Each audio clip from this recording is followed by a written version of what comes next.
So the primary focus of our research here at the Eastern Shore Agriculture Research and Extension Center is to focus on what's important for growers across the Commonwealth regarding soils and nutrient management.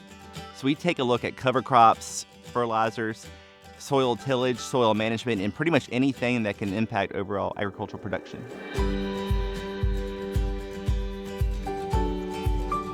When we're focused on covered crops and soil management strategies, which are often promoted by the soil and water conservation districts, the overall idea is to ensure that farmers are optimizing their yields for crop productivity. As you look at yield curves, there's a decreasing yield output per increasing input cost.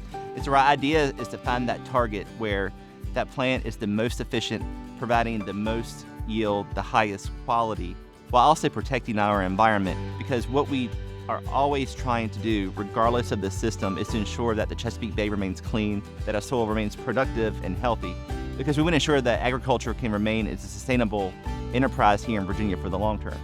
It can be very technological, such as using precision agriculture, global positioning systems or GPS, auto-track systems on equipment, but also more simple interventions such as cover crops, which is a huge program being cost shared through the soil and water conservation districts. Cover crops, along with several different benefits, they also provide weed suppression. Cover crops can suppress or reduce the weed emergence by up to 90%. The economics of cover crops, looking at their ability to reduce our nitrogen input, especially when using legume cover crops, such as hairy veg, crimson clover, been able to really see some reductions in our demands of nitrogen fertilizer. Cover crops improve the long-term sustainability and economic viability of agriculture production while reducing our environmental impacts. We're really now promoting grasses commingled with legumes, brassicas, and forbs to have a more holistic system that provides different benefits to the soil and also to the farmer's bottom line when you look at nutrient cycling. What we have found is that our nutrients can escape the typical crop root zone, but these cover crops can scavenge nutrients like potassium from down deep, bring them back up to the surface and recycle them, which can help increase yields, but also keep these nutrients on our land where we need them instead of running off through groundwater or overland flow to the Chesapeake Bay.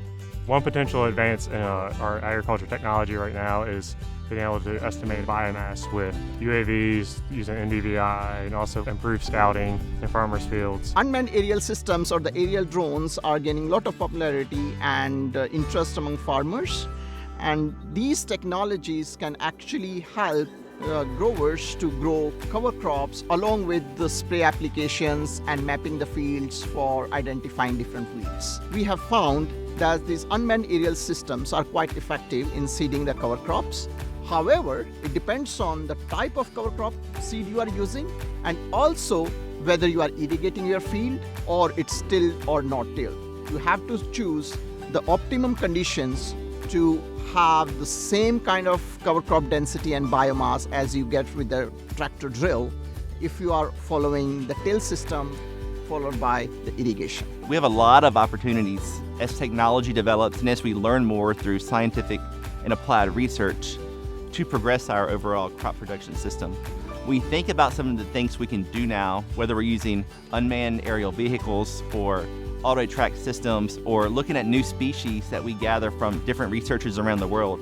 We can really impact what we're doing here in Virginia just by introducing new technologies, new understandings.